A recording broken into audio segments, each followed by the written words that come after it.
ஒரு காலத்தில் ஒரு விசித்திரமான கிராமத்தில் லில்லி என்ற இளம்பெண் வசித்து வந்தாள். லில்லிக்கு ஒரு சிறிய தோட்டம் இருந்தது. அங்கு அவர் பூக்களை நடுவதை விரும்பினார். ஒரு நாள் ஒரு வயதான தோட்டக்காரர் ஒரு மர்மமான விதையை எடுத்துக்கொண்டு கிராமத்திற்கு வந்தார். ஆர்வத்துடன் லில்லி தோட்டக்காரரை அணுகி, "இது என்ன வகையான விதை?"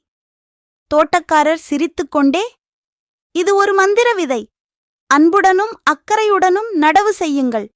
அது அசாதாரணமான ஒன்றாக வளரும்" என்று பதிலளித்தார். உற்சாகமாக லில்லி தனது தோட்டத்தில் விதைகளை நட்டு அதற்கு தினமும் தண்ணீர் ஊற்றி பாடினாள். வாரங்கள் கடந்துவிட்டன. மந்திர விதையிலிருந்து ஒரு அழகான துடிப்பான மரம் முளைத்தது. இருப்பினும் அது சாதாரண பலனைத் தரவில்லை. மாறாக அது சிறிய ஒளிரும் உருண்டைகளை உருவாக்கியது. லில்லி ஒவ்வொரு உருண்டைக்கும் ஒரு தனித்துவமான திறன் இருப்பதைக் கண்டுபிடித்தார்.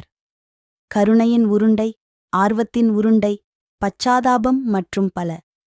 மாயமரம் லில்லியின் தோட்டத்தை நேர்மறை மற்றும் இணக்கம் நிறைந்த இடமாக மாற்றியது. மேலும் உருண்டைகளின் அதிசயங்களை அனுபவிக்க மக்கள் அவரது தோட்டத்திற்குச் செல்லத் தொடங்கினர். லில்லி மாயமரத்தின் திறனை உணர்ந்து உருண்டைகளை அனைவருடனும் பகிர்ந்து கொள்ள முடிவு செய்தார். கிராம மக்கள் தங்கள் இதயங்களில் இரக்கம், ஆர்வம் மற்றும் பச்சாதாபம் ஆகியவற்றின் விதைகளை விதைக்கக் கற்றுக்கொண்டனர்.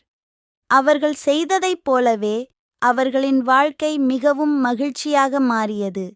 மேலும் கிராமம் இரக்கத்துடனும் புரிதலுடனும் மலர்ந்தது.